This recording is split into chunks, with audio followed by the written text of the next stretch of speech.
There we go. I can click buttons. That's good. Good start. Well, we are back with our really long podcast run of like 145 episodes now. So, um to fit into the theme, I guess. Very planned, very true. We're professionals here. Well, speaking of professionals, how about our guests talk about who they are and what they do?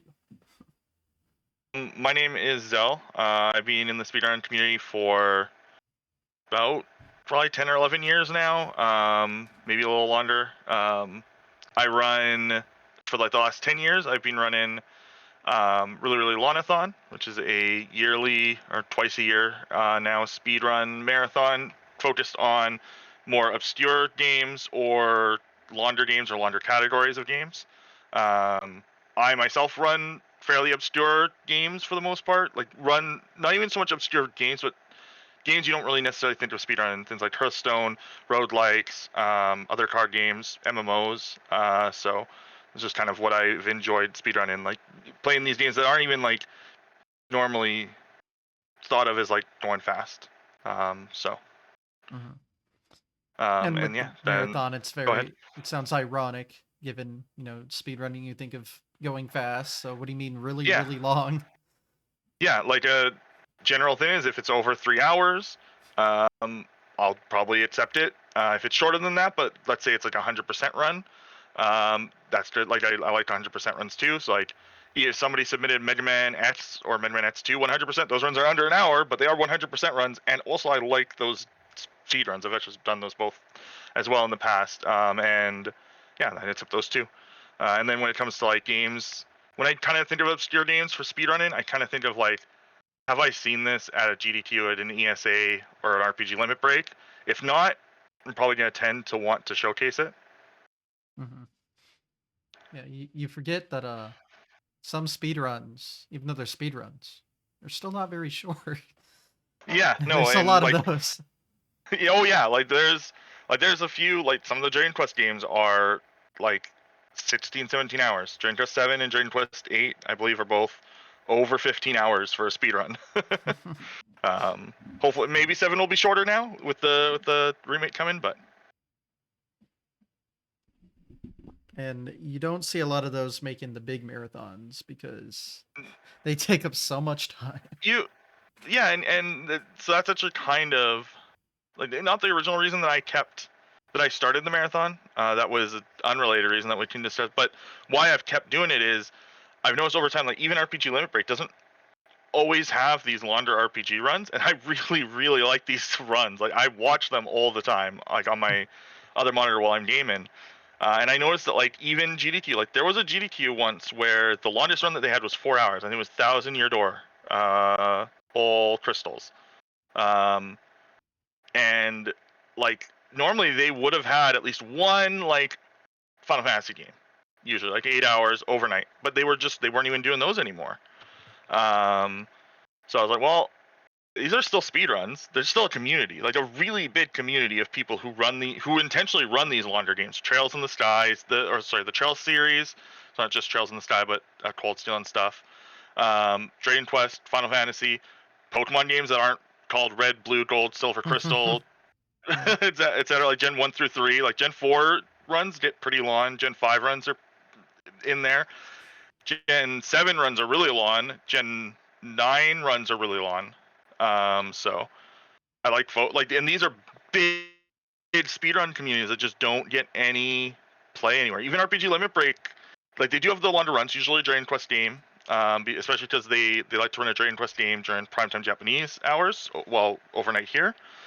And but like beyond that, like that's only like 1 or 2 games. So it's just nice to have a place where these runners can do these really long runs. Like they are hard to do, and it's nice to give a stage where not only can they do them, there's going to be at least some chatters. And anyone who's run a long game or done a long stream knows like it's so much easier when there's literally anybody to talk to. So it kind of feels nice to see that, like give this stage where people can watch these runs, and runners can have a place where they can show off these runs that take a lot of time to make. Mhm. Yet we actually have a similarity. You mentioned you started this partially because it's content you like and consume, and there Yeah, wasn't enough of it. That's why I kind of started doing this, this show. yeah, and Very I similar mean, and reasons. I even considered at one point doing something similar to this because I missed Author Blues used to do one of these way back Did he? when the Sunday Checkpoint or what I no Uh, was it called Checkpoint? He had a show and I watched it literally every week and he ended it for some outside reasons. But yeah, he used to have a show like this and I really liked it. And there was always kind of the gap and I'm glad that you kind of filled that gap because there really wasn't a speedrun like show talk like podcast show. So yeah, I know Lat Mackey's had one for a little while. Although yeah, I don't know if it's still going on. I haven't kept up. And then I've heard of ones from way back before my time, even. But those have all yeah. since come and gone. Yeah. Oh, oh my gosh, it's been so long since I've worked with them that I forgot his name. It starts with an F. But he used to do a podcast. So he runs Speed Gaming. Oh, Fiesel. Fiesel, yes, Fiesel used to Hmm. have a talk show too. Okay. Yeah.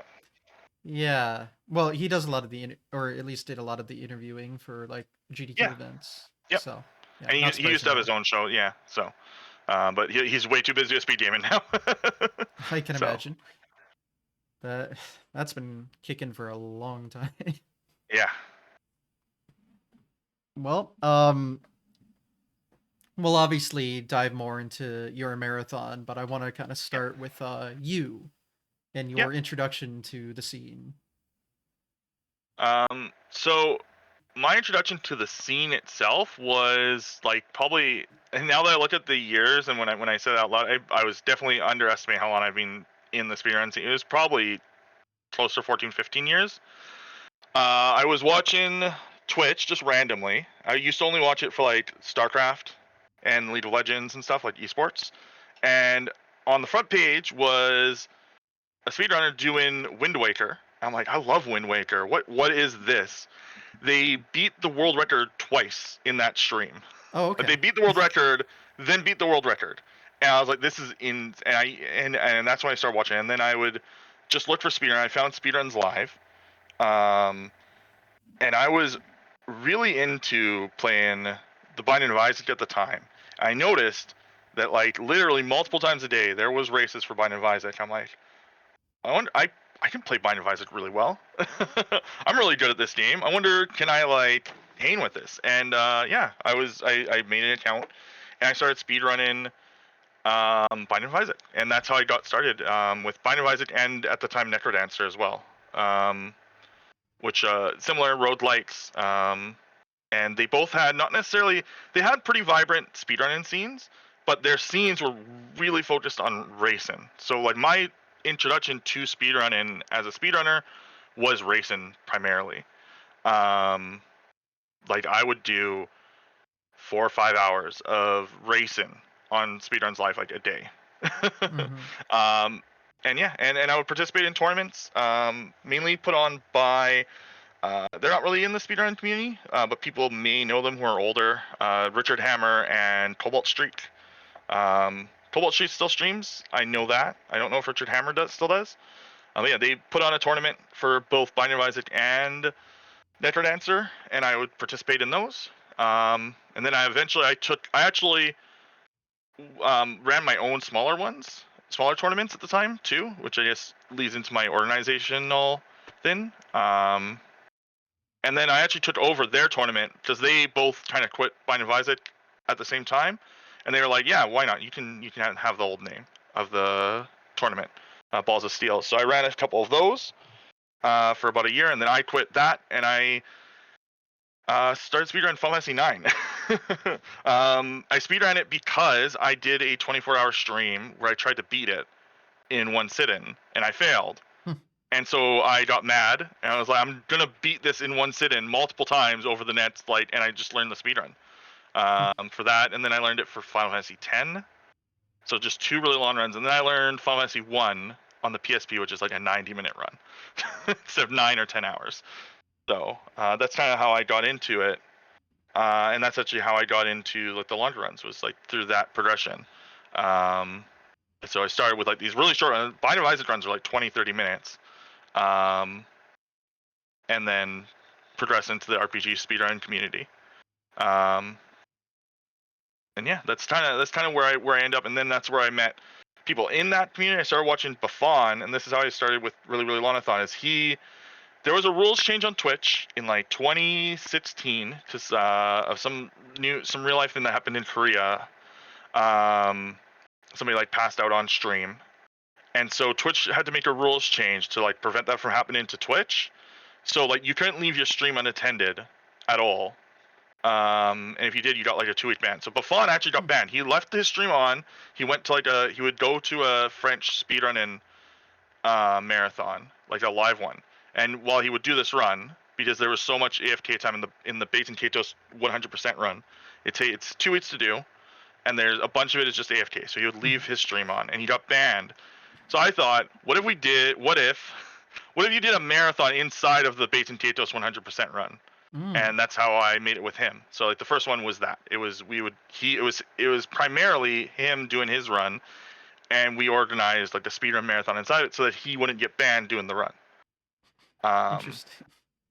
And then I thought it was just like a funny meme idea. I put out like a survey of people who I gave a survey for people who watched it. Like, okay, what did you like? Like, did you like it? The overwhelming response was, I liked it, but didn't like that there was a game in the corner. So I was like, wait a second, people wanted it for the other thing, not the thing. So that's how Really Longathon, and that's where I'm at 9 events later, running probably our 25th or something event. Because now I do them 2 or 3 times a year. Wow, that's a fun origin story. Yeah, Because I've heard about that 2-week run because it's so infamous for being stupidly long. But I didn't think to run a marathon during it.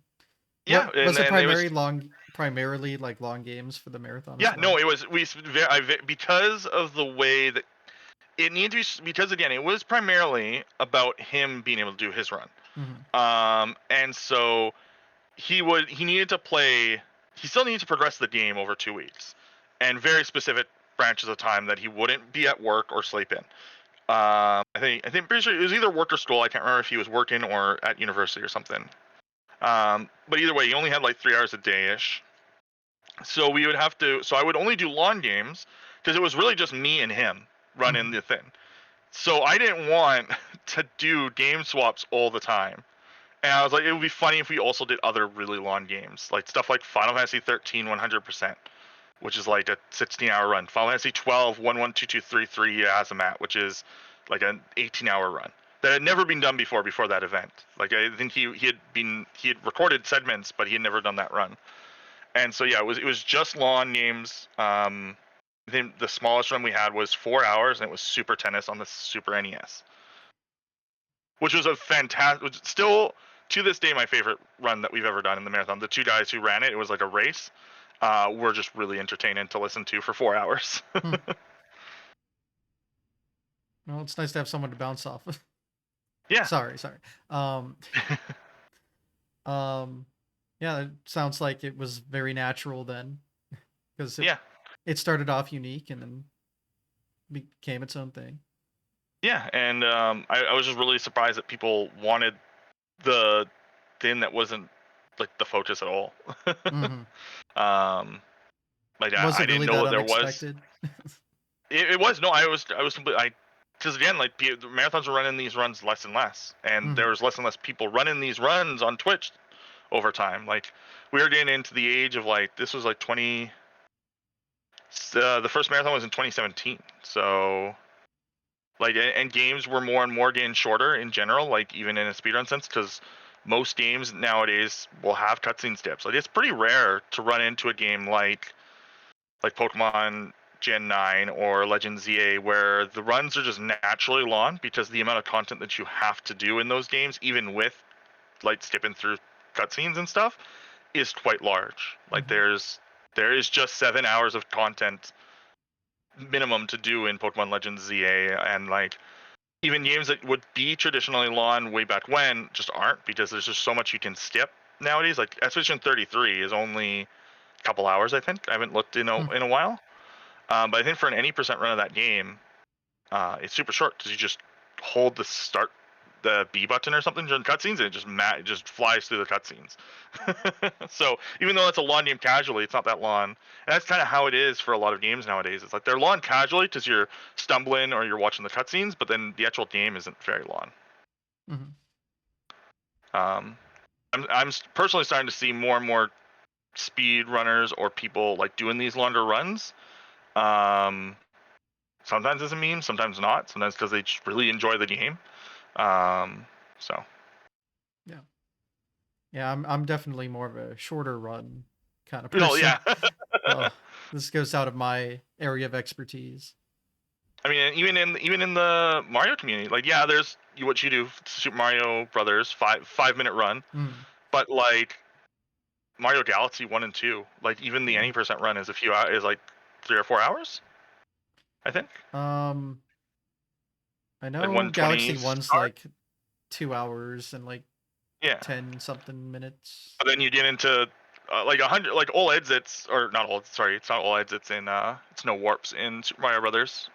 Is like a short run, but then 120 stars in Yeah. Galaxy is like 8 hours. I mean, it might not be that long. That's Galaxy 2 is like Yeah, 8 to 10 hours. it's over 5 hours. Yeah, it's still really long. I mean, and even the same as for Mario 64. Like a 120 star run is an hour and a half, I think. Yeah. But then 16 stars is like 10 minutes. So, Yeah. uh, yeah. Yeah, no, and I like encouraging that because I think it's really cool to see how. Because a lot of the times people, like I'm sure you get them commenters, like you're not playing the game, you're just skipping all of it. It's like, okay, well, what if I didn't skip all of it? Can you do 242 stars in Galaxy 2 in 10 hours? Good luck. Yeah, those are feats I just can't pull off. That's And too it, long. Too long. But you know, a lot of people just don't have the time. Sometimes it's not even about skill. oh yeah, It's about no. having time in the day. Also true. Um but yeah, I'm very much a short runner, but uh I have no problem with the longer runs. There's some good ones. There's a lot of good ones. But you also have to dedicate your time as a viewer to want to sit down and Yeah. watch one of them. Oh, 100%. And that's part of why I like running the marathon, because it gives like viewers a chance. Like, oh, okay, this run is on at this time. Although we have a very funny meme in Mm. ours. I'll even maybe post it in your chat. It's a call it pasta from like the third or fourth marathon. It's extremely funny that somebody very sincerely posted this very angrily in our chat. Mm. Oh, Oh my did it send? goodness. That's a lot of Oh, it did. words. Yeah, no, that we got one time, and it just made us laugh quite a bit. Like we have a motto that's like we're just never on time. We do our best, and for runners who want to submit in the future, who may be listening to this, we will never make you go early. If you have a tight schedule for whatever you're submitting, whatever it is on the schedule, December 1st when we start the marathon, like we're never gonna make you go before that. You might end up after, but that's very rare. But like we will always fill in time, Mhm. if need be. So we do respect like the runner's time. We will ask like, hey, we're 3 hours ahead. Do you want to start 3 hours early for your 19-hour run? And a lot of the times people say yes, because they're already up. So why not? Yeah, But if they're not, then we don't care. I see. That is very different than most marathons where Yeah, where they want to stay ahead because they know that something will go wrong. Like our setups Mhm. are pretty easy. Um, we give ourselves a lot of buffer time. Um, so I mean that's actually the nice thing. So we don't have sponsors. We don't have anything like that. We don't work directly with the charities either. Like when I raise money for Open Medicine Foundation, we slap a link, we slap the Twitch charity thing on, and we go. Like we don't work with the charities or work with any sponsors. So we don't have any type of like we need to do this at this time, this and this time, which like I'm not I'm not saying like we're better because we don't have these things like GDQ does or like ESA does. Mhm. We're not. We're not necessarily better. It just means that we get to do things differently. Like I get to do these month-long marathons because it's just me. I don't work anymore because of a health thing, um, and so I can just dedicate my time to this. So Hmm. yeah, it just lets me be a little bit less um, strict on things. Mhm. Well, speaking on the time management side of things, so when you did it the first time, obviously it was to fill up a what 2 week run. Those runs Yep, are 2 like weeks. 2 weeks. Yep, 15 day. It's a like 15-day run roughly. So you successfully Um, filled up the downtime on that. yeah, we did. So the one of the things that we do, and we did have to do it a couple times for that one, just because again he needed to start at a specific time, like his segment every time. Mhm. And I actually have, and we've been doing this since that marathon. And I want to give a shout out to taskvideos.com because I Mhm. got permission from them to do this way back when, and we still do it now. And I still every once in a while like go back to memory, who like kind of runs things now there, and like, hey, we're still good to do this. And she's like, yeah, absolutely. Just like make sure to mention that it's a task Mhm. and like link to us. I'm like, yeah, of course. We do tasks in between runs. So like if, for example, we very commonly have runs that overestimate. Sometimes on accident, sometimes because they need to. Like Mhm. when you're doing a 100% run in some games, sometimes that last like 2% is like you wait in for something, and it can either happen or not for a really long time. So sometimes people will give us a 19-hour estimate and they'll be done at 13 hours, Mhm. and we will run tasks. So yeah, that's kind of how we stay on schedule roughly. Like that's when somebody says I need to start at this time, I can't start early, and I prefer not to start very much later. Like the way that we kind of do that is by encouraging runners to overestimate. We just fill with tasks. Mhm. I'll also like sometimes go out like I'll say like, hey, if I know ahead of time, I'll be like, hey, we're gonna be possibly need a run between these hours. Does somebody have a run that they want to do? If not, then I just run a task, and our viewers like it, and it seems to work. Um, Mhm. There are definitely Sometimes the some. tasker even shows up in the chat, which is Oh. fun. Nice. I was gonna say there are a lot of channels that just run tasks 24/7. So Yes, there yeah, is, there and is a viewer base for it. yes, and tasks are really interesting to watch, honestly. Oh yeah. Um, Yeah, we even when it comes to how lax we are, like we've had runs that don't have commentary on our channel, just the runner. Mm. Um, we had like a last marathon, we had a 22-hour Earthbound run. The runner doesn't speak English and doesn't like to talk on stream, Mm. so he just typed in chat sometimes to explain things. Yeah, that's very um, very different than any other yeah, marathon you'd see. Yeah. yeah, because most marathons, like part of the getting in is like having good commentary. I literally do not care what your commentary is like. Is the game fun to watch? Are you having fun? And are the viewers gonna have fun? Um, yeah, Yeah. Well, that's what I like about the different marathons that exist is they all have their own rules and right, yeah, things that make them unique. So yeah, what you're doing is again very different than anyone else yeah, for many reasons. But wow. So that even that first one, you had to fill up 2 weeks of content, which yeah. is already double like the biggest Double GDQ. marathons. Yeah. But to be fair, I think GDQ gets something like 3 months worth of like runs submitted sometimes. Oh, Like they they. get so much runs, Yeah, they can only accept what, like not even 10% of submission time. Yeah, something like that. Yeah. and you have to Um, create a games list within like a month and change or something. It's crazy. and like they really do like and they do it like there's downsides to that. Like of course, like that takes a lot of effort. You're Mm, disappointing a lot of people, especially over time.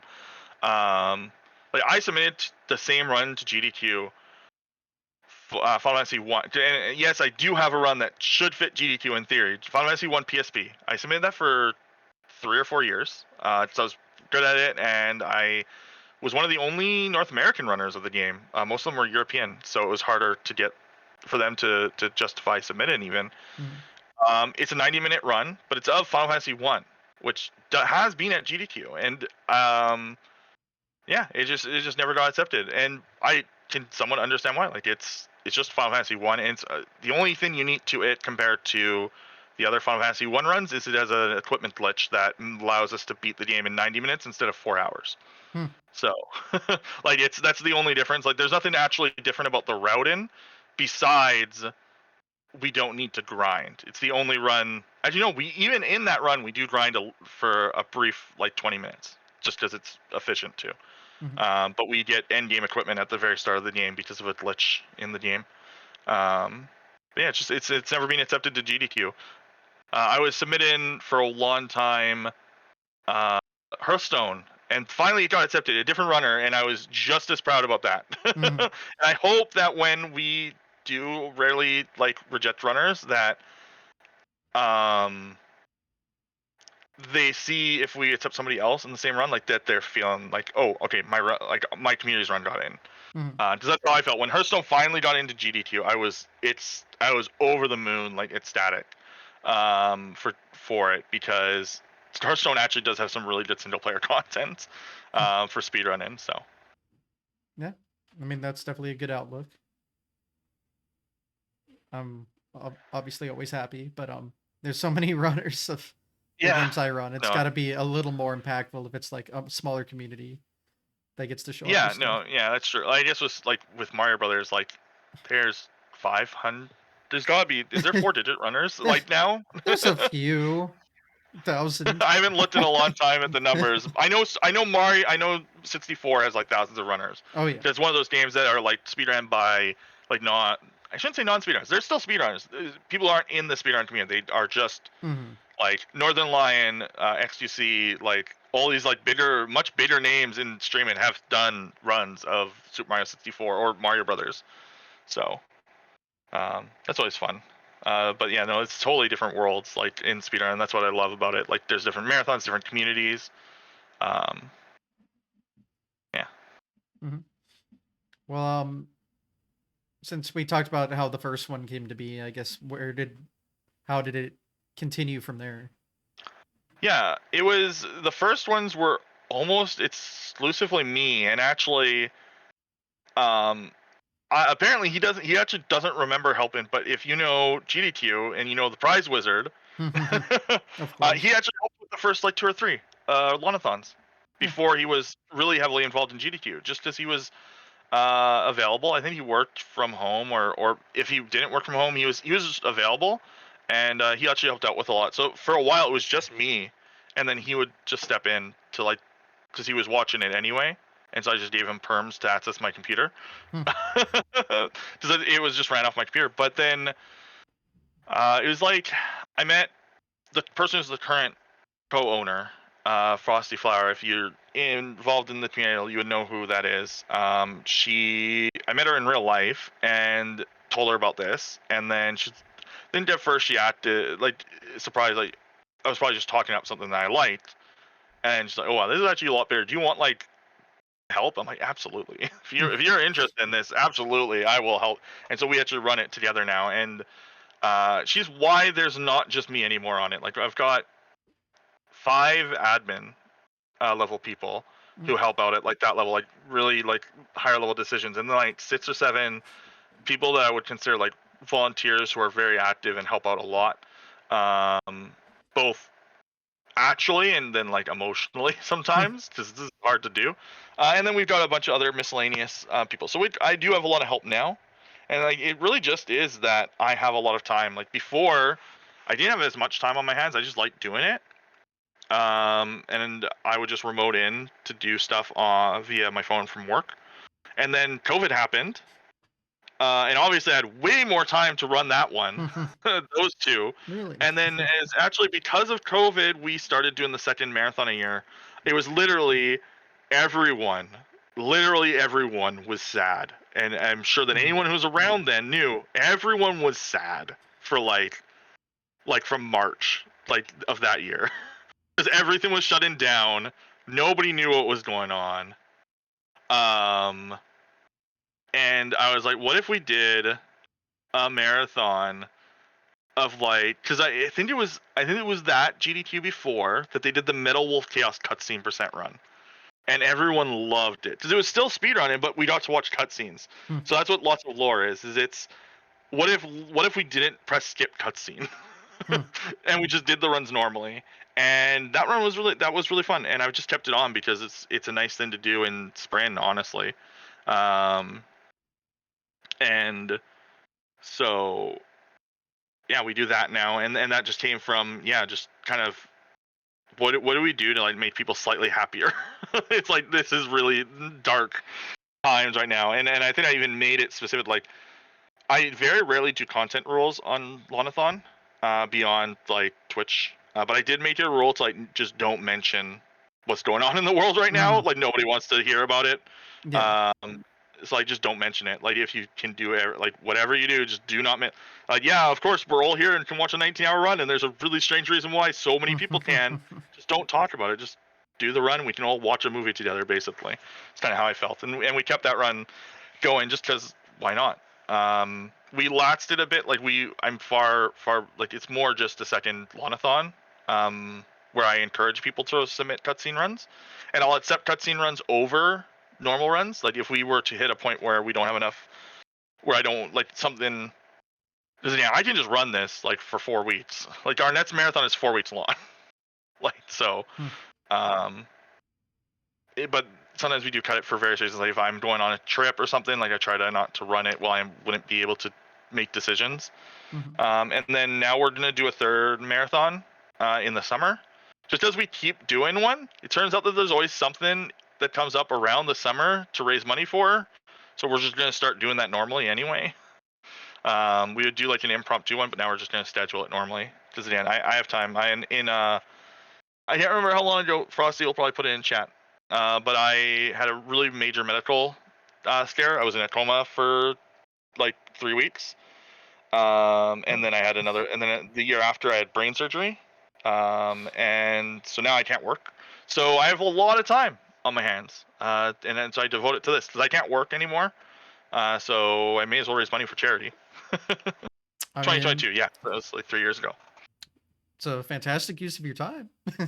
Yeah, no, Can't argue with that. and I like raising, yeah, I like raising money for charity. We raise money primarily for Open Medicine Foundation because even before this, I had some like chronic health conditions. Frost, the co-owner, does as well, and then so Open Medicine Foundation does work for a lot of chronic illnesses that get overlooked by other medical charities.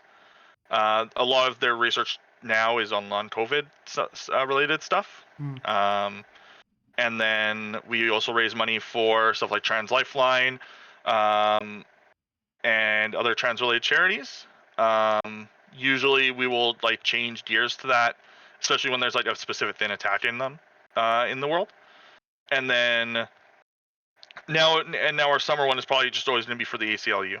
Because like we're not Canadian, me and Frost aren't Canadian, but the majority of our uh, volunteers are, and we have like a lot of friends in like Florida and stuff. So it's just a really good thing to raise money for, especially lately. So yeah, that's kind of what we do.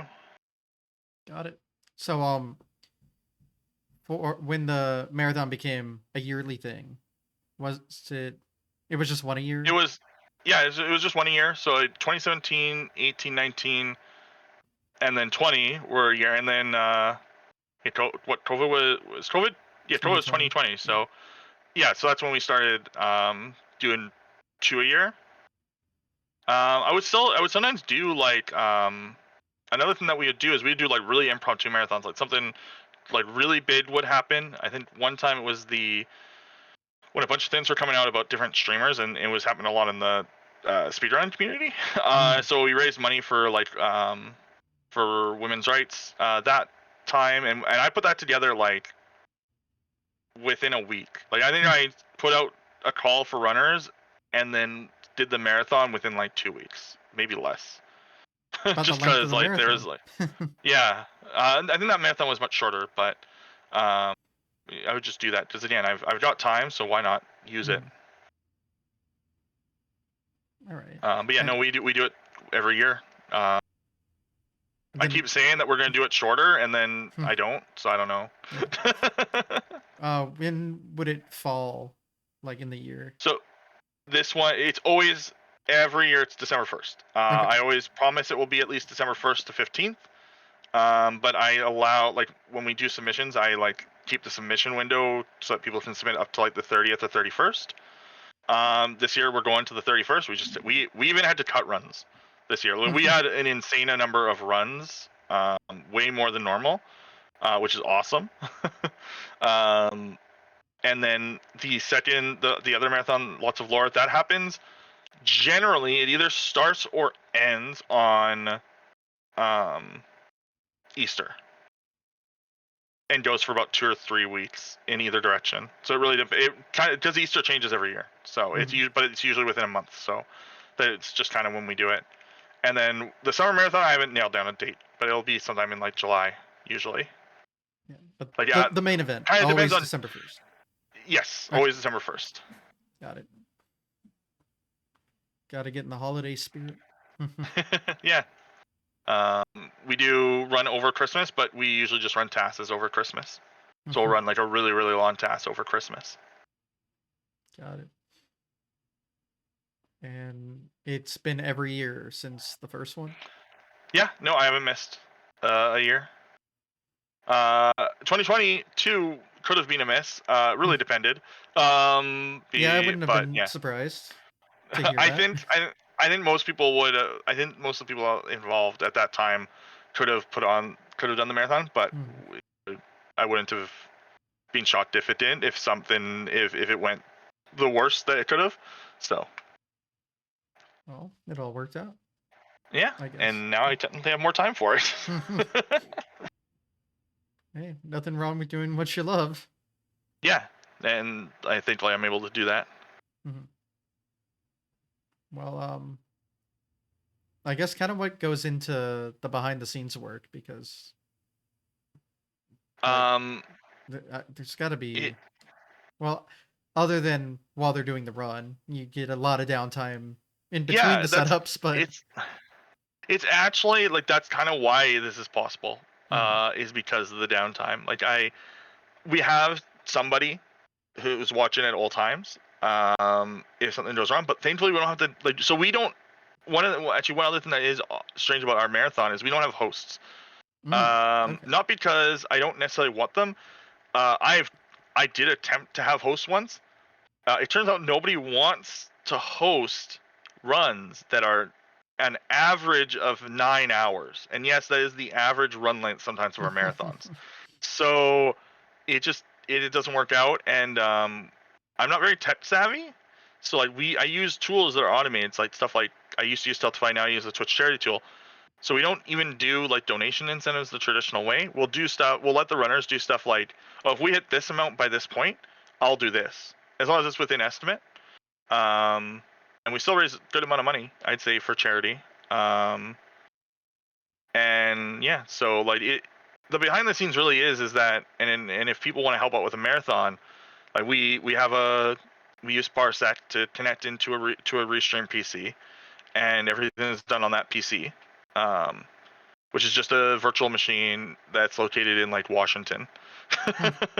And we connect to it and we set up the runs. We do tech chats beforehand, like we're doing that right now. And yeah, it's surprisingly easy, like once you've streamlined it. Especially because we don't have hosts, all the audio is handled by the runner. So we just have to make sure that it looks and sounds good once the run starts. As long as nothing goes wrong on the PC, which does happen, we can just keep going. But yeah, being able to sleep during the runs is good for everyone. Sleep, wake up, it's still the same run. Yeah, and that sometimes it's sleep, wake up, it's the same run. We have had runs that are over 48 hours. Wow. So crazy. So, how do you create like the schedule for this? So the way that we do it is we work. So we open up the main event one like as early as like March sometimes. The submissions for the December event. Yeah, for the December event. Because we do want to encourage people to do really long runs. We want people to be able to like, okay, I'm submitting this run, and we have a really good track record of accepting most things, because again, the marathon is a month long sometimes. So like people didn't submit, work on it, and like go in and adjust their estimates, like if it changes a bunch. Once it, we actually work on the schedule like intermittently, like throughout the year. Like we get runs in, we accept them as we go. Like we're not announcing them as accepted. Just sometimes people take runs out and that kind of thing. Once it comes to about like mid October, start of October is when we actually start like Frosty primarily is the one who does the scheduling. Because I do primarily the stuff during the marathon, so we just kind of split the roles there. She will work on schedules for like 2 weeks while they're still coming in, and just like, because thankfully Onidis allows us to just make a schedule and then make a new schedule, so we'll have like 2 or 3 schedules going for like, okay, which one of these looks better. And yeah, it is, that part's really hard. Trying to like, Onidis makes it significantly easier.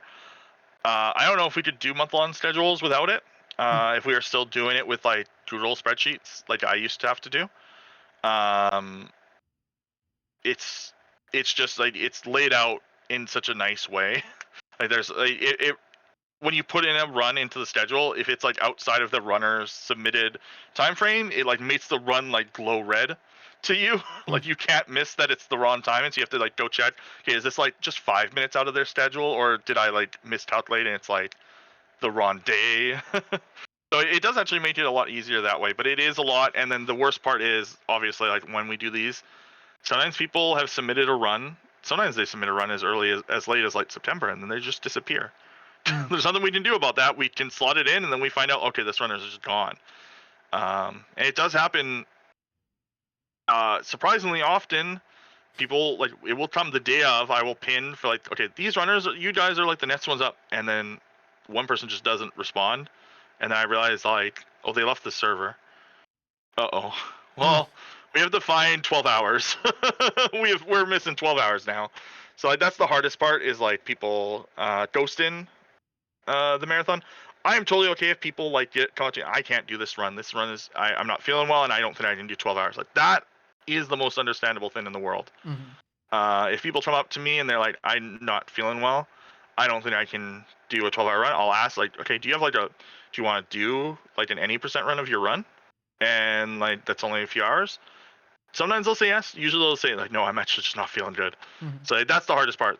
The hardest part of scheduling is actually like on the fly, like fits in holes that appear from either people getting sick or whatnot. Because again, like, these runs are long, and sometimes they get sick in the middle of the run. Like these runs are long, and some people don't realize like, oh, I can't actually handle this. Like you said, you wouldn't be able to do these longer runs. Some people think they can, because they'll do like stuff close to it. Like they'll do like 4-hour runs, 8-hour runs, or they'll do streams that are long.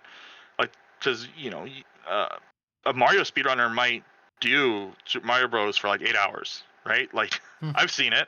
I've seen some people in your community, like you will do the same 4 minutes for 8 hours straight. So they'll think, oh, I could do SMB 1-2, World 1, World 2, like in a row, like all exits and all levels, and then they'll realize like partway through, like, oh no, I do not have the endurance to actually do this in a row, because it's a very different thing than just grinding the same levels. But yeah, that's kind of like the biggest struggle that we have, is actually during the marathon with scheduling, is scheduling around like holes that appear. What do you do to fill those holes if they show up? We do have a channel in our Discord that I like recommend, like runners, if they want to potentially be fillers, is you can mark it's like you can always get pinned if the message goes out in a channel. So we have like a little thing pinned in that channel that says like, if you want to be notified when we have a hole that needs filling, just do this, like right click this channel, set it to this, and then I just put a message in there, and then people can respond if they are available. Otherwise, we run tasks. Like I said at the start, like we have a good relationship with task videos, and we just will fill time with tasks. I try not to rerun tasks too often. Like, so like if I ran a task, if I remember watching a task in our marathon, I try to pick a different task. But yeah. Got it. So has it been pretty smooth sailing so far? So I would say like yeah, I would say like I usually get stressed more before it happens, but then once it starts, like the most stressed idea is if we are having major issues with the actual restream PC, which can happen. It happened in one marathon recently where I was just struggling the whole 2 or 3 weeks that the marathon was on, like with the actual restream PC that we have. Um, and it just fixed itself randomly the next marathon. We didn't actually we haven't changed anything on it, but it's just been working better lately. I don't know why. It just didn't want to work properly for a marathon. So like that's the most stressful. It's probably the same thing at any marathon, honestly. If a piece of tech is just not working, that's the worst part of a marathon. A piece of tech isn't working, and everything within your knowledge is not fixing it. So you're just struggling with it. Mhm. Yeah, I'm impressed that this can work. Me too. Well, I'm impressed that we've been able to make this work. Yes. Also, yeah, Frosty is right. We think it's probably because something caused the VM to get filled up, like the storage I had it allotted, and I deleted a bunch of stuff on the storage, and it seems to be running better. Fingers crossed for this one. This will be the first full marathon that we do with since the problems. mm. So I was gonna say if you local record everything. I know what's taking up the we space, but yeah we can't local record yeah, I because it's too figured. much. we might be changing some stuff. This we will be making big changes after this marathon for a bunch of stuff. One of those could be like a change in the stuff that we use, so that we do have a PC that can both be remotely connected, have a large amount of storage, and yeah, and isn't somebody's like personal PC, because having to remotely connect into somebody's personal PC can be annoying. So a VM with large storage might be a change that we do, just so that we can have local recording. But I personally, one of the things that made it a lot easier is I just don't care about the YouTube side. Hmm. Sorry, people who watch VODs on YouTube. We upload just we cut them from Twitch and we upload them through that. Um, No, at least they're there. it's just yeah, they are there, and they are only there because people asked for them to be there. If Mm. nobody asked, I would not be there. So, um, but yeah. Actually, with the how did the Twitch like you? So okay, actually, that was fun. Hmm. Uh, I think based on people looking at stuff online, we were like the number 2 or number 3 largest. Um, I wonder if I could find the picture of it. It was thousands of hours. Let me see if I can find because I posted it. Uh, how long ago was this? Wow, how long has it been now? That change I'm not sucked, sure. man. Yeah. I So much. remember when I first heard that announcement, the first thing I thought was your channel. And I was A like, lot of oh people did. dear God. I think a lot of people did. Oh, here it Okay. is. 6,191 hours. Jesus Christ. And you had to make that under 100, by the way. Um. Oh, yes. And okay, Author Blues was the other one that just was Author Blues at 6,385 hours Mm, of yeah. VODs, and his tweet was, "Yeah, I might have been part of the problem." Terry from she works on GDQ now was just like, "Blah, blah, blah, blah," and I replied with, "Yeah, sorry, it was me too." And then Well, Punchy was like, "I think really really Lonathon is why."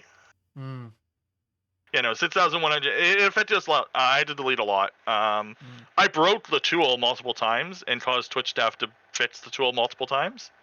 Cool. So uh, that's a stick it to Twitch moment. Like on it, it was like Yeah. malicious. I very much maliciously complied to. I didn't delete anything until it auto deleted. Very maliciously complied with their. Oh no! You know what? They pushed. So that's what my original plan was. But we had organized a marathon, and then but it was after the cutoff that they originally set.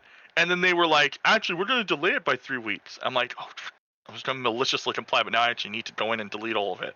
Mm. So I found a tool, thankfully, that let me delete all of it at once. Because the actual Twitch tool for deleting was broken. If you tried to delete more than like 15 videos, it just didn't work. Which So, I had 75 pages of videos. oh my God. at 50 like videos a page. So I finally found a tool that let me do it. But yeah, no, that change sucked, and it's gonna suck for this marathon. This is gonna be the first time we have a marathon longer than like 100 hours since this change. So we have to like cut the VODs, upload them, delete the VODs, cut the VODs, upload them, delete the VODs. It's very annoying. Wow. GDQ has to run into the same problem too, because their marathons are longer than 100 hours. Yeah, true. So they have the same issue that we do. They just only have to Wow. deal with it for 1 week. I didn't even That's what think of that. Huh. that's the first thing I thought of when they announced the 100 hours. I'm like, that's not even a week marathon for GDQ. Like, that's how much Twitch doesn't. They don't. It's not that they don't care about speedrunners anymore. They used to care about speedrunning a lot more than Yeah. like the average thing, because it was like esports into speedrun. Kind of like speedrunners used to get partnered with, like, you got a world record in a game, you had a Twitch partnership. You Like, you were didn't on need. GDQ, you got Twitch partnership. Yeah, you didn't need the 500 viewers like that you used to need. You didn't need the like 7 days of streaming. If you got a world record or you were on GDQ and you were also streaming regularly, like, you got partner back then. I actually know, because I used to have the like 500 viewers when I used to do Binding of Isaac, but I didn't have world record. No partner. Interesting. No partner. Huh. Because it was a lot harder to get partner way back when. So Yeah, I know. What I've always heard is when Siglemik got partner, because he was one of the first, and I thought like yeah, you had to get like 4,000 average viewers or something, it was. and it's So like, the actual number that they listed was like 500, but it was effectively like 1,000, okay, 2,000 500. plus. Yeah. I see. Okay. Or you had to do something unique. Like, that was the other thing. Like, if you were a unique streamer of some kind, like, they partnered you pretty quickly. Which is funny So because like the way it is now is still incredibly hard, yes. and and then you imagine that, but like 50 times harder. Oh yeah, Uh, there was so few partners way back in the day. Yeah. And there was no affiliate option. Like, Oh yeah, there was. Yeah. you just existed on the site for the longest time. But then they But yeah, realized everyone could get milked. I think that's why. That's why we made one marathon longer than 2 weeks, because the new Twitch partnership like things was like, you needed to like stream for 3 weeks or something. And so what I did was we made the marathon 3 or 4 weeks, and then I ran a rerun and submitted partnership that way. So it was because we ran rerun. The rerun, they like consider, oh yeah, you have enough viewers and enough chatters, I guess. Yeah, we have partner, and then we just didn't have to do that ever again. We didn't have to keep consistent viewership after that, thankfully. Good strategy. Well, anyway, back to my original question. Did you like Sure, lose a yeah. lot of content from that Twitch change then? Like you couldn't back up everything? Thankfully, I don't think we did. Oh, I think we, I think wow. because I was already uploading, because we were already up. It was just I didn't delete them after. Okay. So So, like, we you just had had them already on like both. uploaded all the old stuff too, and Yeah, I okay. think some stuff got lost by accident. Like, I just didn't realize it wasn't like, just Yeah. when you're uploading this much content, like, you I miss think some, it's like when you're understandable, clicking. don't worry. Yeah, so I think I missed a bit, and I think we actually, I thought that I had communicated with, because sometimes we have one of our admin runs another marathon, and we have one of them on there, and I thought I had communicated like correctly with them, like, oh, this was uploaded somewhere, right? Yeah, we lost 2 marathons because I thought that they were already saved somewhere else. And they weren't. So that we did lose those 2, and I felt really bad, especially the near marathon, because the near community is like a huge part of our community. Is the near speedrunners. So I felt really bad, but yeah, we did miss on that, just because I thought that somebody had uploaded them, and nobody did. So Oh well, yeah. I'm impressed as much that much was saved, I guess. So yeah, like, we still have thousands of out. We've got probably 6,000, 7,000 hours on our YouTube of videos. Jesus. So, and not many views, but again, It's just for archival. if even one person yells at me like, I'll be sure to upload them to YouTube, I'm like, okay, I just don't want to listen to that person ask me again. Fair. So Yeah, I always have respect for archival, especially that yeah, project. I do get it. I do get, like, archiving stuff is important. It's just very annoying to do. YouTube and Twitch are not very good do not have good video platforms. Yeah. Yeah, it's a shame that change. Oh. Yeah. But well, at least it wasn't too bad, it sounds like. Yeah, it didn't. Yeah, we didn't actually lose that much. It's just made our process a little more annoying. That's all. Yeah. Well, all right. I think I got the behind the scenes down. I'm kind of curious. Some like just notable highlights that have been shown there that couldn't really be shown anywhere else. Probably. Frost can probably throw out a few that I can think that I won't think of. We did Super Smash Brothers Brawl. We've done it a couple times. 100% of that game. So all the stamps. It's like a 50-hour run. Oh my god. And we've done it a couple times. That's probably like the biggest thing that like just absolutely no one else can do. I regularly do something that I do sometimes, just because I own the channel, so like I can do what I want. I speedrun Final Fantasy 14, and so sometimes I will do all main story quests over like a week. That's obviously something that just can't be done anywhere else. Like, Yeah. I literally start from level 1 on a brand new character, and I will do all in Asterix main story. It's really taxing on the body to do that. So sometimes I get to the point where like I have done too much of this, and I need to stop here. Like I can't even focus.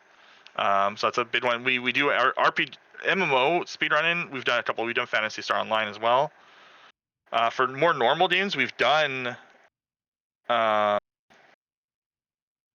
near like all endings stuff. So popular game, but like that's a category that just doesn't get seen in another marathon. We had somebody do a 602 in our marathon.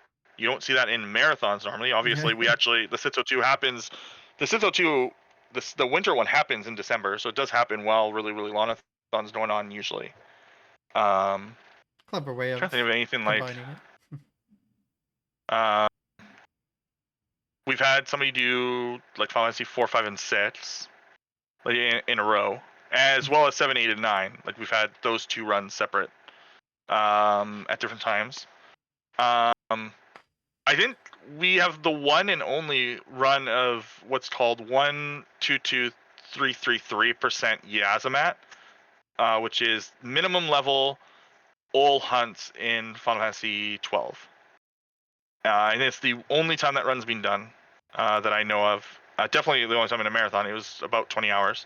But it was the first time that person had done that run in one like RTA setting. Wow. Yeah, those are kind of like highlights, I think. And like highlight for me personally is, and it's not on our YouTube channel, it's actually on Speed Gaming, because the first marathon one was on Speed Gaming. No, the first marathon was on Speedruns Live, because I was still a mod over there at the time. And it actually funded Speedrun's servers for, I was told, like 7 years. Holy the ad shit. revenue from that one marathon, like, funded the servers for the site for 7 years or something. Like it was a lot of ad revenue for SRL. So I was really happy about that, because again, I was a mod. I was invested in the site at the time. And so yeah, the Super Tennis run. I never would have thought watching two guys play a tennis game on the Super Nintendo would be like main monitor content for 4 hours of my life, but it absolutely is. It's still one of my favorite runs, and it's the run that I always bring up of like why this marathon is so special. Like that run never would have been accepted to like a GDQ. It literally is just playing Super Nintendo like tennis for 4 hours. It's exactly the content that you're imagining in your mind right now. Like there's no superpowers. There's no like, it's just hitting a ball. And the fact that it got showcased and it was so interesting is kind of like what I see is like what my marathon does. Because it's not an RPG. Like I would have thought that the best run in a marathon would have been an RPG for me, but no, it was this sports game. So.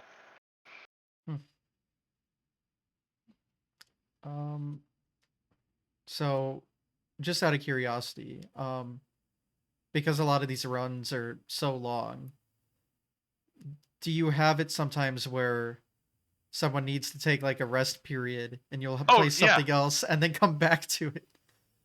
yeah, no, absolutely. Well, first we'll allow, like, if people need if people want to submit a run in multiple parts, we 100% let them. So if you submit, like, if you want to submit like a 24-hour run, but you know you can only do like 8 hours at a time, just submit them as like 8, 16, like as 3 parts kind of thing. Hmm, Um, and then if you think that you're gonna need a break during the run for any reason, just build that into your estimate. Just, if you know that you're gonna need like 20 minutes to go do something in your run, just add 20 minutes to your estimate. I Like, see. it's totally fine. Like, we've had people who've like had to leave for some reason or another. Like, we have a command in our chat about whenever somebody like mentions like sleep or food or anything, it's like, as long as I do have a rule that like I won't allow anyone to do a run single segment longer than 48 hours, because there is like actual scientific studies, like you can totally, a human can, with no negative long lasting like effects, do like stay up for like 70 hours Hmm, as long as they're healthy. But obviously, I don't know a person's health. But like within 48 hours, even if you're kind of unhealthy, if you were to stay up for 48 hours, like you will be able to recover from that. It's like after 50 hours though, it's like after 50 to 60 hours, you can like suffer like permanent like health issues. So like, I just, 48 hours, no, I won't. And like nobody's actually attempted to like run a run like that, okay. thankfully. Because I brought up that question because you mentioned what the Smash Brawl run that was like 50 Oh yeah, hours, and I no, was like, that run, they literally just slept for 8 hours. okay. 3 times. Like, there's 3 8-hour breaks in that run where they had to say to some of the, because you have to get all of the like stickers and stuff. So Hmm. they would just, there's like a map that you can set up where you just constantly are collecting KOs and stage time and stickers by like having it mash A for you. Hmm. So yeah, they let us up for 16 hours of that run. Okay. So yeah, no, But we're there was totally some okay other with that. content going on while. Yeah, it was just so when something like that happens, we'll put on OC remits. So it was on the screen. Um there was like a character running on a treadmill essentially, Hmm. um and like hidden, and then another character running on a treadmill into the pit over and over again. Um and um and then we had OC remits on, so it wasn't just like the generic Smash stage music for Interesting. 8 hours. So you just put OC remits on. So yeah, and another run like that we did, and I think I assume the runner slept during it. We did have, or they maybe just went to work or something. We did have Twilight Princess low percent without speed up. Mm. So for people who don't know that run, there is a glitch in Twilight Princess where you can hold a rupee from a chest that you pick up, and if you do it while doing something else, if you time it correctly, your character moves 1 pixel every 60 frames. Mm. And if you do that for 8 hours, you clip and skip a lot of content, like a ton of it. I hesitate to say that you save time because you don't. Like, it's the low percent run is significantly slower. But yeah, that's the glitch is literally just it's Link staring at a rupee for 8 hours straight. And we just had that and OC remits playing for 8 hours. And we did that over Christmas or something. Then that runner submitted that run for Christmas or something similar to that, either Christmas or Christmas Eve. Well, good example of something you wouldn't see anywhere else. Yeah, there is now actually a much faster version of low percent, so it almost could make it into a marathon. Mm. And I think that then they also have like, I think that they could submit low percent to GDQ because I'm pretty sure they have like a mod that they can do that like speeds up the game, but only when you're doing the rupee trick. Yeah, but it wouldn't be the same. Yes, exactly. Well, that's fun. Yeah, I was worried because yeah, I was hoping a lot of these weren't all just RTA one sitting No, type no, I deals. would 100%, like, I am not. We very much encourage I'm personally an advocate of like of these long speedruns, but also of like breaks in speedruns. Like I'm even pro like the Pokemon community does this for a lot of their longer runs. Like they allow you to take breaks like during like Gen 9, like Sword and Shield runs. The Pokemon Mystery Dungeon community does it for any run over a certain time. They require the runner to take a break. Like it's not Mm. you can take a break. It's that they will just slap on time onto your RTA. So even if you do the run RTA, they're just gonna slap like 6 or 8 hours onto your run. Hmm. So yeah. Interesting. Because the way I always thought of it is you would have that time like not counted towards your final. That's yeah, no. So they do it in the reverse way, is that they will, Interesting. because I think that they've got a couple runs that are like kind of on the edge. Like some people will be able to do these in one sit in. Some people are going to need that like sleep break, like because they've got 18 and 24-hour runs. Like some people are able to do those, um, and some people aren't. So they kind of encourage it by slapping on that record time. Like if they're going to add on that time anyway, you may as well take the break. Yeah. But yeah, so Interesting. I'm a big advocate for health in these long speed runs. Like I wouldn't allow somebody to, if they submitted a run and then they ended it because of health reasons, I would like never accept them doing that attempt again, like a future marathon. Like, no, Mm-hmm. you weren't able to like do this before. Like, I don't want you to get sick. Yeah. So I did that. That's happened a couple of times where like people like in my head, like if they were to try to submit like a similar run, I'm just not gonna let them because I care way more about people's health.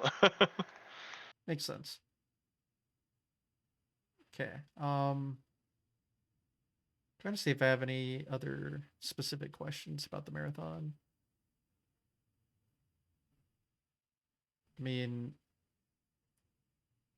is there anything about it you want to talk about that we haven't that I wouldn't like um, think to ask? Not that I didn't think of it. You're pretty much asked everything. Like like I said, our marathon doesn't have sponsors or anything. So Mm-hmm. we do run. I will say, like we do run ads on our marathon. I do apologize. I know people hate ads. Mm. Run ad block. I don't care. Our content's a month long, so hopefully, so yeah. But yeah, we don't accept. I don't accept I wouldn't. I would probably accept sponsors, but only in like the case of like, one, it's a company whose games I already am playing. Two, the only thing that they're asking me to do is to slap a logo on our overlay. Mm. That's like the only type of sponsor I would allow. No content asking.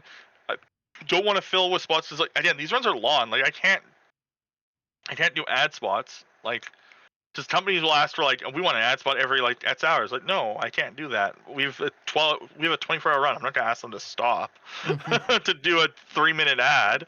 So it's kind of like the nice thing is like our marathon is just like, I'm a speedrunner. I made it because I like organizing things. Like I started making content in like 2009, like doing League of Legends like esports casting.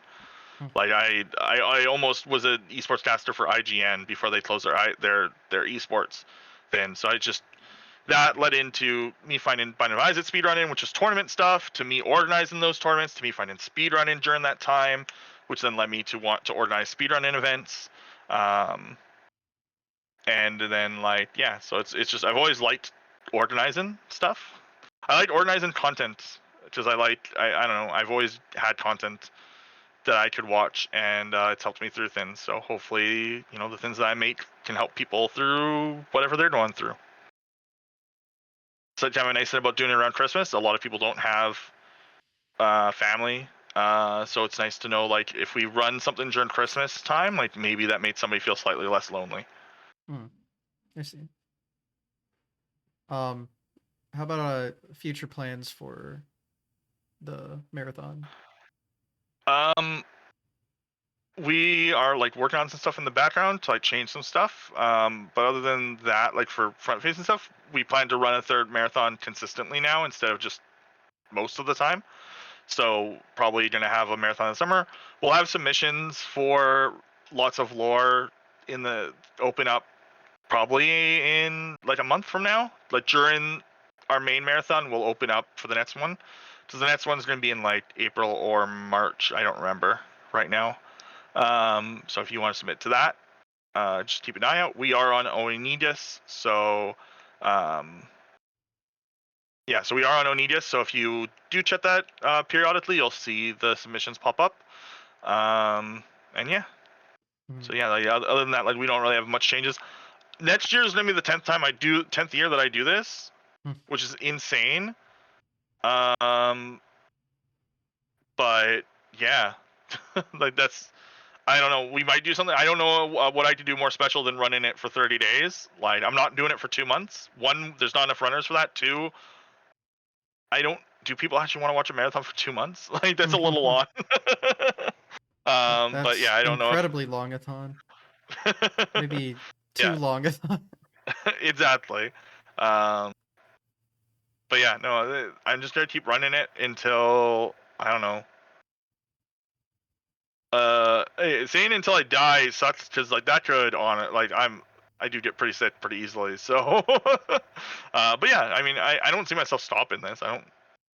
I don't predict anything in my life would drastically change where I would stop running this at this point. I'm 34 now. Uh, I started this when I was 24. Wow. So like I don't know what would change at this point. Like I'm old. Like what's gonna change in like 10 years that I'm not like what's gonna change at 44 that I'm not gonna want to keep running this. Yeah. Um, like when you're at my age, like your life is kind of set usually. So Uh-oh. I'm running yeah. out of time here. Sorry, I was And the making a only thing joke. that's really that's okay. The only thing that's really changed for me is I personally just don't speedrun as much, but that's an illness then. Like I'm Yeah. not as healthy as I used to be. I deal with migraines like literally every day, so it's really hard to do speedrunning. That's all. Mm. Yeah. And that doesn't affect the marathon because I have help. I have a Mhm. ton of help. So if I'm not feeling well, I know now that I can rely on people. So Yeah, that's good. And I mean, sounds like you enjoy it and you're yeah, able to do it and yeah. have successfully done it. So yeah, living the dream. um, but yeah, I mean, I've just always been fascinated by it. So it's nice to learn what goes on, how it came to be, because Yeah. it's always been like that. I felt like it's just on all the time. Like it just.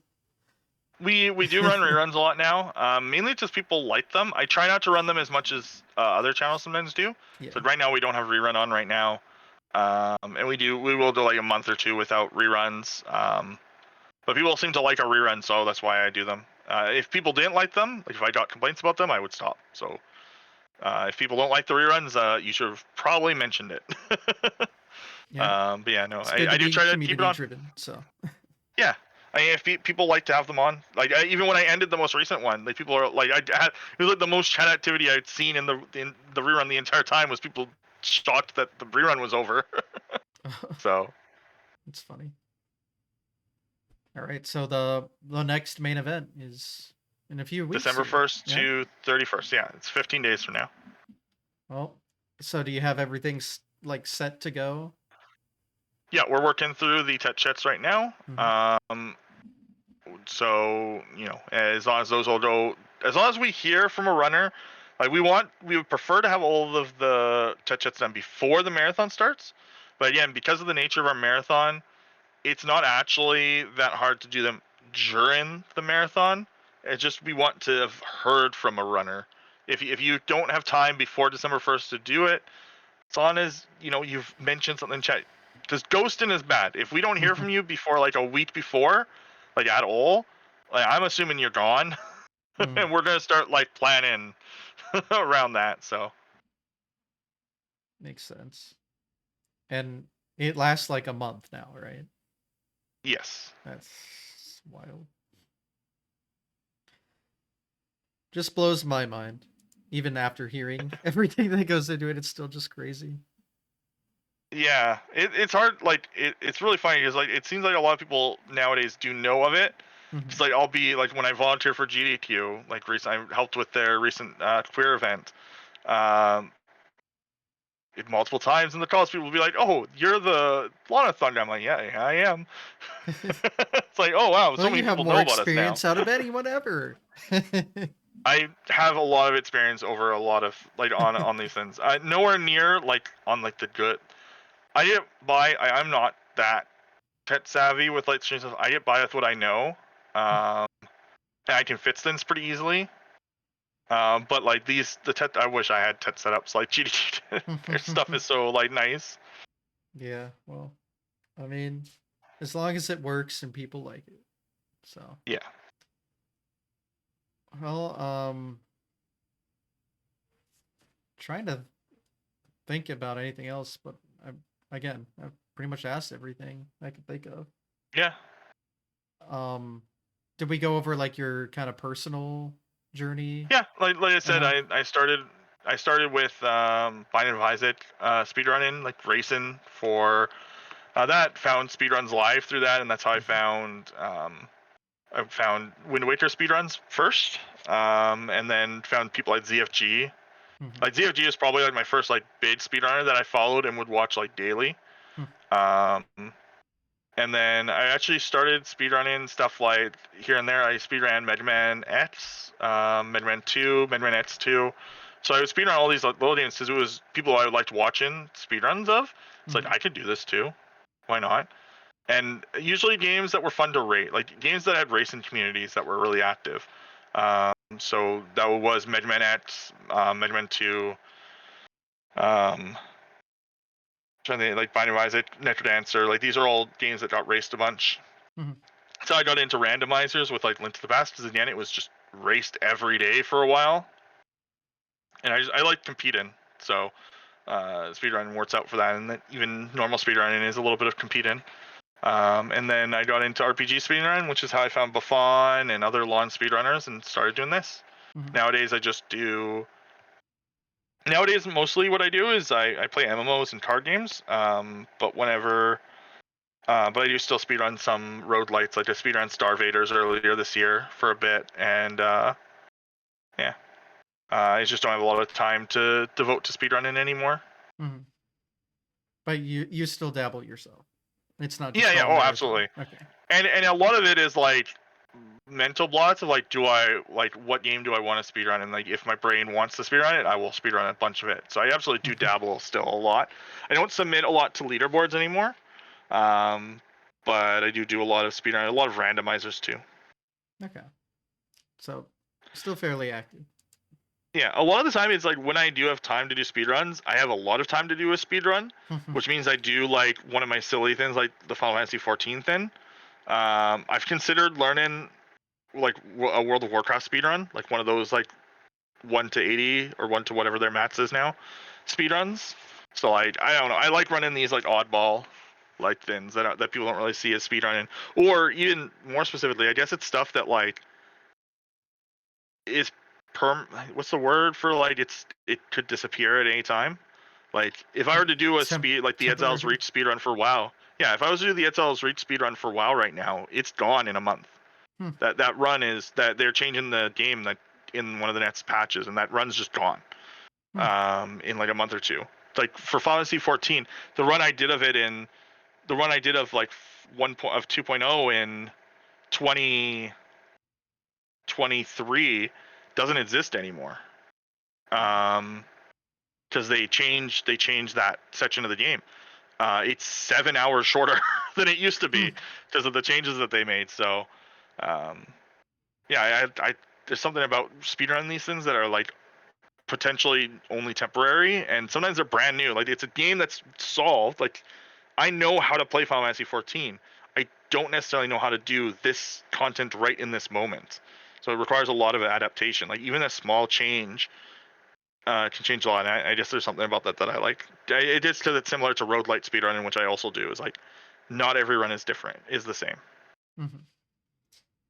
Yeah, I didn't even think about that because obviously I run games that are set in stone.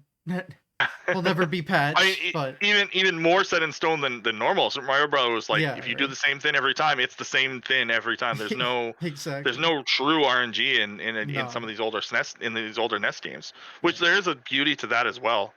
And I absolutely appreciate that stuff too. I've done I do runs like that too. I did Final Fantasy 3 for a while, where that game has literally no randomness to it. Like, it has randomness that they think they programmed into it, but it's entirely dependent on your inputs. Mm. So the game is 100% the same every time as long as you do the inputs correctly. So it's just about how fast you can do the inputs and how accurate. Yeah. Um, But yeah, same actually, Final Fantasy 7's that way too. I didn't think about like people running, like the MMOs and stuff where Yeah. it is updated over time and it is a continuing game. Like, how does that even work, kind of a thing? It well, and then sometimes your run disappears. We used to have a Terra speedrunner who would submit regularly, and then they announced Terra was closing down. So I actually contacted her, like, do you want to do a run on our channel? So you did like 3 or 4 marathons. You want to do a run before the game closes down? Because Terra's just gone now. Terra doesn't exist anymore. Like, that run's gone. Like, that run that he did on like one of the last days of that game's like existence, it might have been the last speedrun for that game. So like, there's something interesting in that too. Is like these things can just go away. And it's I guess that's kind of why I should be preserving. Why I shouldn't complain when I have people ask me to upload to YouTube. But, Yeah, I was just gonna bring up that reminds me of the preservation talk, because yeah, that's something I didn't even think of. But I hear like all these games, especially when they're like multiplayer only, so they close down when they don't want to spread the servers anymore, and there's a whole movement to be like, hey, what the hell?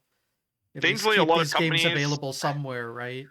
Or like yeah, give it to and shout outs to Square Enix for that. Honestly, there was a huge community even around speedrun and Champions of the Continent, which is the Octopath Traveler gotcha game.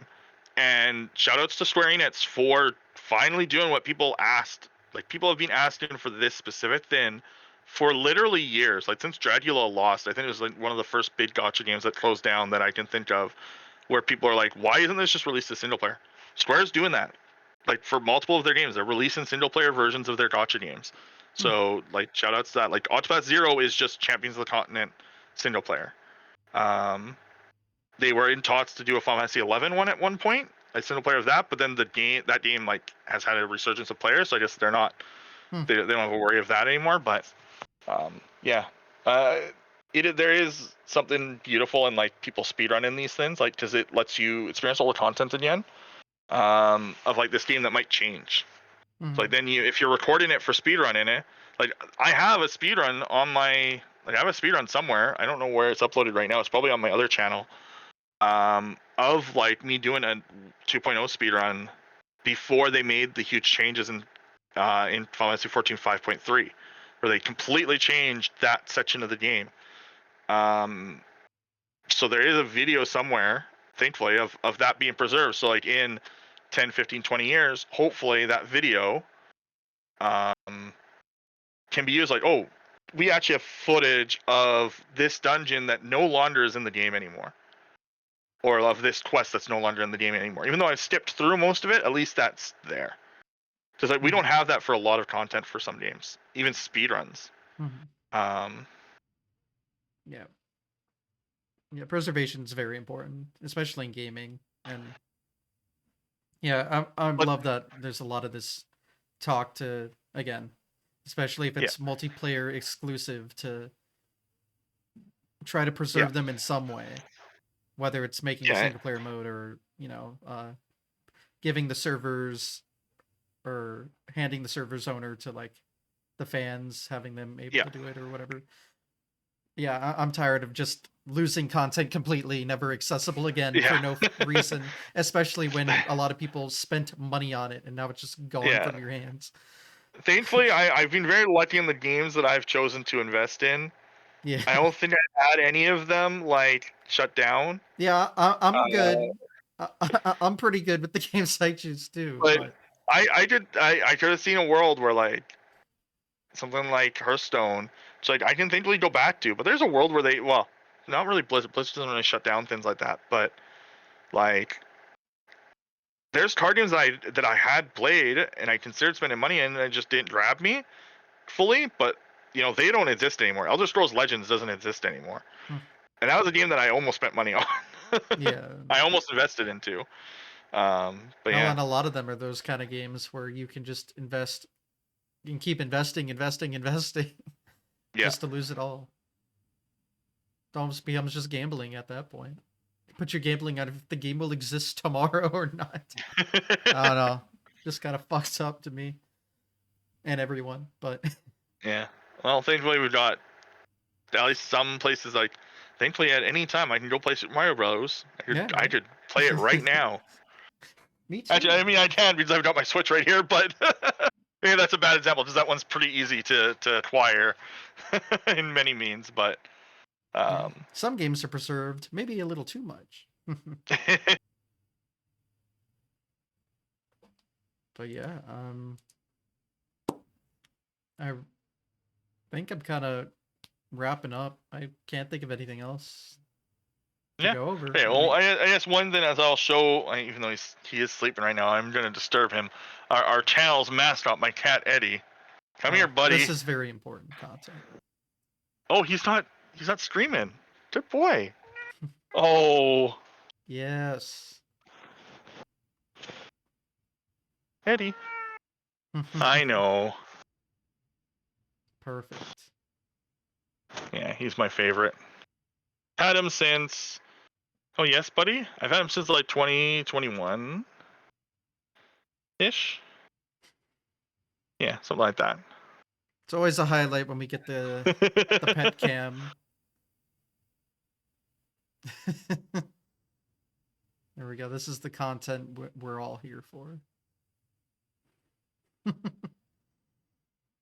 Yeah, that's my cat.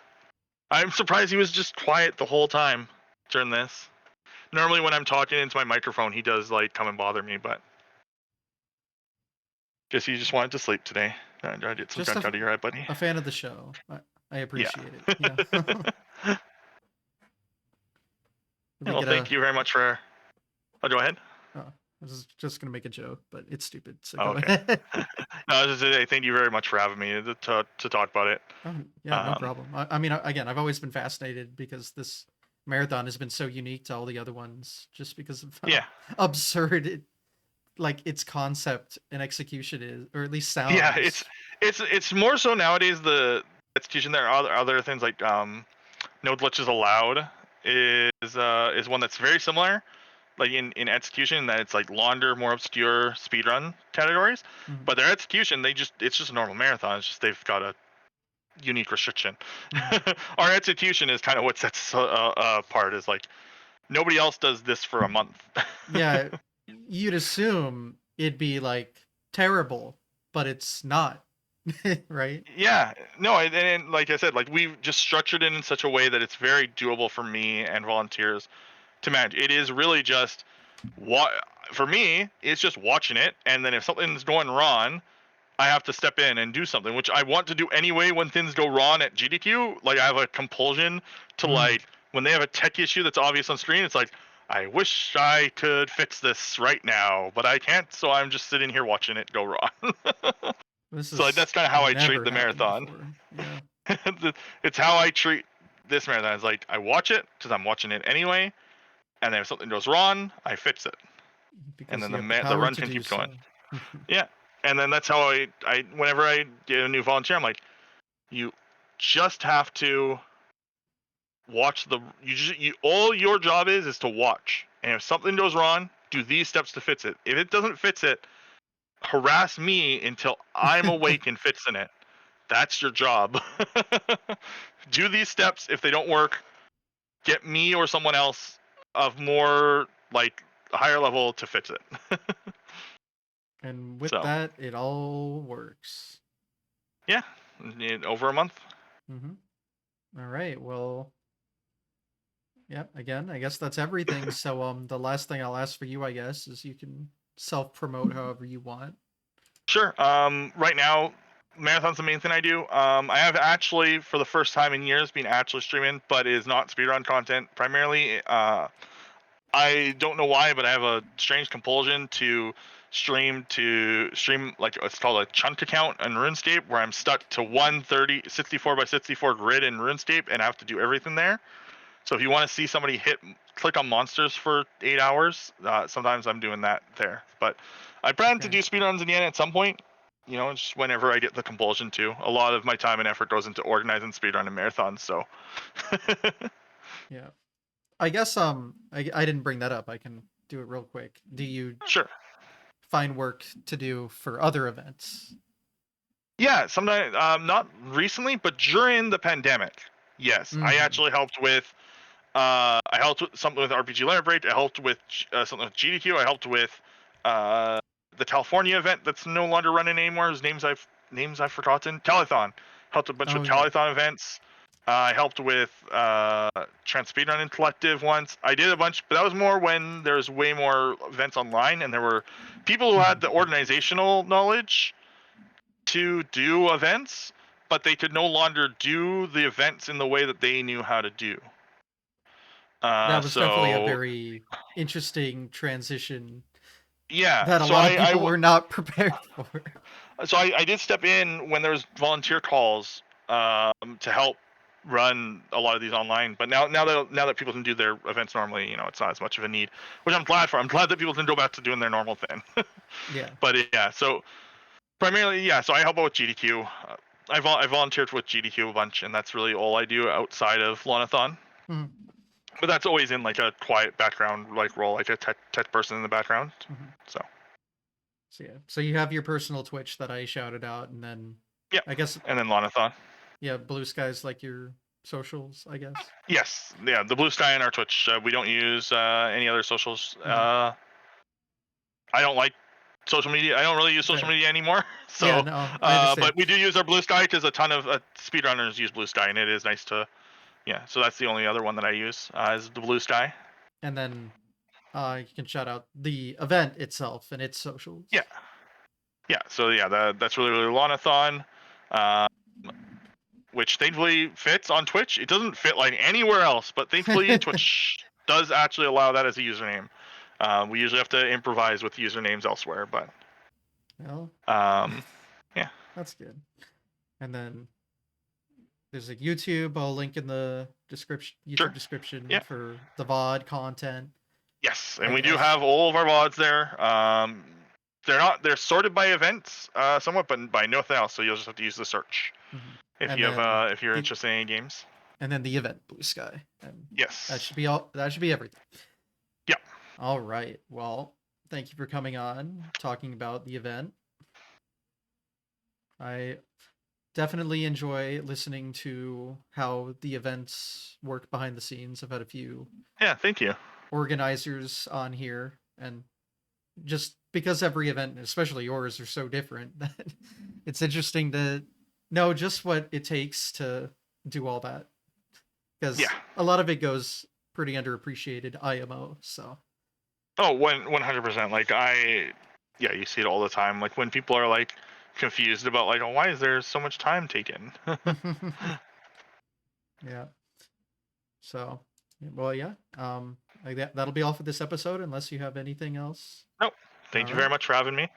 Well, then I will say goodbye to everyone watching to check out the show. Past episodes, future episodes. I've done this long enough to know that it's not ending anytime soon, probably. I'm like your event, you know. It goes on for a really, really long time. I gotta remember what number this is, like episode 145 or something. All right, we'll end with Cat. I think that's a good end. All right. Take care, everyone. Bye.